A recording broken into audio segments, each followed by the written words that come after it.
कुछ महीनों पहले सोशल मीडिया पर ये क्लिप बहुत ही वायरल हुई थी। क्या ये बताओ कि कोई पोयम याद है इंग्लिश का? यस।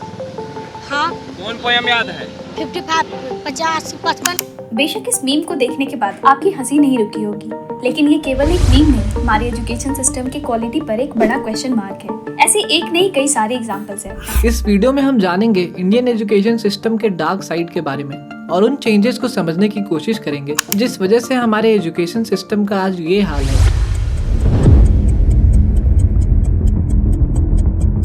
आपके अकॉर्डिंग एजुकेशन का क्या गोल होना चाहिए?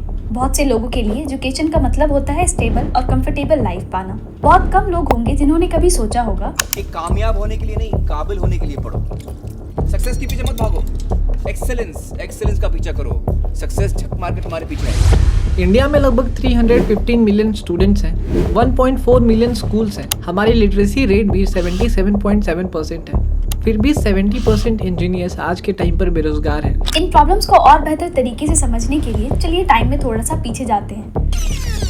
इंडिया वही कंट्री है जहां आर्यभट्ट, सुश्रुत, चाणक्य और पणिनि जैसे विद्वानों ने जन्म लिया। 5000 BC के अराउंड इंडिया का फर्स्ट एजुकेशन सिस्टम गुरुकुल हुआ करता था, जो कि एक रेजिडेंशियल स्कूलिंग सिस्टम होता था जहां गुरु शिष्य गुरु के ही आश्रम में रहकर पढ़ाई किया करते थे, जिससे उनके बीच एक इमोशनल बॉन्ड भी डेवलप होता था। उनकी पढ़ाई केवल किताबों तक ही सीमित नहीं होती थी, बल्कि बच्चों के होलिस्टिक डेवलपमेंट पर फोकस किया जाता था। जहां आज 5-6 सब्जेक्ट्स ही बच्चों को बोझ लगने लगता है, उस टाइम पर उन्हें religion, Holi scripture, medicine, philosophy, warfare, state craft, astrology और भी कई सी चीजों के बारे में पढ़ाया जाता था। एक इंटरेस्टिंग फीचर जो अब बहुत ही कम देखने को मिलता है वो है कि उस टाइम पर बच्चे क्वेश्चन पूछकर सीखते थे, जिसे संवाद कहते हैं। महाभारत में अर्जुन ने सीधे भगवान से ही क्वेश्चन पूछा था। पर इतना डेवलप्ड एजुकेशन सिस्टम कैसे फेल हुआ? इस सवाल का जवाब एक ही चीज से जुड़ा है, वो है ब्रिटिश कॉलोनियल रूल, जिनका एम ऐसे इंडियंस क्रिएट करना था जो ब्लड और कलर में तो इंडियंस हो, लेकिन टेस्ट में इंग्लिश। आइए इसको डिटेल में समझते हैं। इसमें कोई शक नहीं है कि इंडिया में मॉडर्न एजुकेशन सिस्टम को इंट्रोड्यूस करने का क्रेडिट ब्रिटिशर्स को ही जाता है, लेकिन यहाँ भी एक्सप्लॉयटेशन का एक एंगल है। इसे आप थोड़ी देर में समझेंगे। ब्रिटिशर्स को अपना रूल कंटिन्यू करने के लिए जरूरत थी एम्प्लॉयबल्स इंडियंस की, जो कि उनका क्लेरिकल वर्क कर सके। मॉडर्न स्कूल सिस्टम को थॉमस मैकॉले ने इंट्रोड्यूस किया था, जिसमें मॉडर्न सब्जेक्ट्स जैसे कि साइंस और मैथमेटिक्स पर ज्यादा फोकस किया गया है। मेटाफिजिक्स, फिलॉसफी, मोरल डेवलपमेंट, इन जैसे सब्जेक्ट्स को बेकार समझा जाने लगा। इन सब में मैक्यूले का सबसे हार्मफुल चीज था डाउनलोड फिल्ट्रेशन मेथड, जिसमें केवल सोसाइटी के अपर क्लास के लोगों को यानी ब्राह्मण्स को ही एजुकेशन दिया जाता था। फिर वो अपर क्लास के लोग लोअर क्लास के लोगों को एजुकेट करते थे। इससे इंडियन सोसाइटी में एक और इंटरनल डिवाइड क्रिएट हुआ, अलग अलग कास्ट के बीच। 1931 के राउंड टेबल कॉन्फ्रेंस में महात्मा गांधी ने अपने स्पीच में कहा था, the beautiful tree of education was cut down by you British, therefore Today India is far more illiterate than it was 100 years ago. अब आपको उन फैक्टर्स के बारे में बताते हैं जिनकी वजह से ये सिस्टम आउटडेटेड सिस्टम बन गया है। शुरुआत करते हैं स्ट्रक्चर और सिलेबस से। ये सिलेबस एंड स्ट्रक्चर इंडिपेंडेंस के टाइम से हम फॉलो करते आ रहे हैं। 10 साल पहले या 50 साल पहले ये सिस्टम काफी सही हुआ करता था, लेकिन आज के टाइम पर ये आउटडेटेड हो गया है। इसको आप ऐसे समझ सकते हैं कि क्लास 10 और 11 के सिलेबस में ह्यूज डिफरेंस है। 11th में आते ही जैसे बच्चों के सर पर बोझ आ गया हो, धीरे धीरे उनका इंटरेस्ट कम और प्रेशर ज्यादा बन जाता है। इसका एक दूसरा एंगल ये भी है कि सिलेबस के स्ट्रक्चर को लोकेशन और कल्चर के अकॉर्डिंग नहीं रखा गया है। मान लीजिए लद्दाख के बच्चों को अगर एफ फॉर फैन पढ़ाया जाए तो ये उनके लिए रिलेटेबल नहीं होगा, क्योंकि उनके कोल्ड क्लाइमेट के कल्चर के अकॉर्डिंग फैन का कोई यूज नहीं है वहाँ पर। यही सिलेबस सिमिलैरिटी एक और प्रॉब्लम बन जाता है जब सभी बच्चों को टेस्ट करने के लिए एक ही सिमिलर पैटर्न यूज किया जाता है। एग्जाम्स हमारे अंडरस्टैंडिंग के टेस्ट के लिए बहुत इंपॉर्टेंट होते हैं, लेकिन एट द सेम टाइम बच्चों के इंटरेस्ट को समझना भी उतना ही जरूरी है। एक बार एल्बर्ट आइंस्टीन ने कहा था, everybody is a genius, but if you जज the fish by its ability to climb a tree, it will live its whole life believing that it is stupid. हमारे एजुकेशन सिस्टम के साथ भी कुछ ऐसा ही है। बिना बच्चों की इंटरेस्ट को जाने हम सब बच्चों से एक ही उम्मीद रखते हैं कि बस जाओ और एग्जाम में ज्यादा से ज्यादा मार्क्स लेकर आओ। सिलेबस और स्ट्रक्चर के साथ एक प्रॉब्लम जो अब सारे फील्ड्स में नजर आता है वो है कंपटीशन। कई से मूवीज में भी इस प्रॉब्लम को दिखाया गया है। कोचिंग इंस्टीट्यूट्स में भी एंट्रेंस टेस्ट को पास कराने के लिए सारे ट्रिक्स सिखाए जाते हैं। इस तरह सभी लग जाते हैं रैट रेस में। लेकिन भूलिए मत, 3 इडियट मूवी में रैंचो ने क्या कहा था, ऐसे पढ़ के फर्स्ट आ भी गए तो क्या फायदा? आप लोगों की नॉलेज बढ़ेगी नहीं, सिर्फ प्रेशर बढ़ेगा।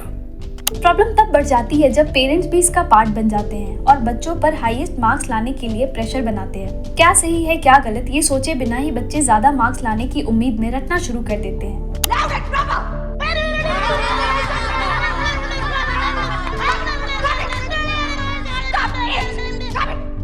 बट पेरेंट्स और टीचर्स को कहाँ पता कि इन सब चीज़ों से केवल प्रेशर बढ़ता है और ये एक कारण बन जाता है स्टूडेंट सुसाइड का। इस प्रॉब्लम को हमने इस वीडियो में डिटेल में डिस्कस किया है, जिसे आप आई बटन पर क्लिक करके देख सकते हैं। बच्चों का करियर चॉइस उनके पैशन के अकॉर्डिंग होना चाहिए, ना कि सोसाइटल प्रेशर के कारण। Passion. That passion should lead you what you want to specialize. आगे बात करें तो अनफॉर्चुनेटली टीचिंग जैसा ऑनर्ड प्रोफेशन आज के टाइम पर एक चॉइस नहीं बल्कि एक लास्ट ऑप्शन बनकर रह गया है। आप में से कितने लोग हैं जो टीचर बनना चाहते हैं? बहुत ही कम ऐसे लोग बचे होंगे जो ये कहते होंगे कि उन्हें बड़े होकर टीचर बनना है। इस प्रोफेशन को अब बिजनेस कहना गलत नहीं होगा। इम्पॉर्टेंट बात यह है कि इंडिया जैसे कंट्री में सभी स्टूडेंट्स के लिए एजुकेशन के लिए स्टार्टिंग लाइन सेम नहीं होती है। बहुत से ऐसे पेरेंट होते हैं जो अपने बच्चों के लिए क्वालिटी एजुकेशन अफोर्ड नहीं कर सकते हैं। डेटा की बात करें तो 2022 के ASER सर्वे रिपोर्ट के अकॉर्डिंग इंडिया के 70.3% स्टूडेंट्स गवर्नमेंट स्कूल में पढ़ते हैं, पर आज के डेट में भी मेजॉरिटी गवर्नमेंट स्कूल की कंडीशन सही नहीं है। 30% गवर्नमेंट स्कूल में तो टॉयलेट जैसे बेसिक फैसिलिटीज भी अवेलेबल नहीं है। इससे सबसे ज्यादा प्रॉब्लम गर्ल स्टूडेंट्स को होती है और ये एक मेजर रीजन बन जाता है उनके पढ़ाई को ड्रॉप करने का। इंडिया को कंट्री ऑफ यूथ कहा जाता है, बट फिर भी मेजॉरिटी यूथ को क्वालिटी एजुकेशन नहीं मिल पा रहा। डॉक्टर APJ अब्दुल कलाम भी यूथ को ही इंडिया का फ्यूचर कहते थे। Strength of India. What the major strength of India? You guys. That is 600 million youth. Major strength of India, 600 million youth. Okay?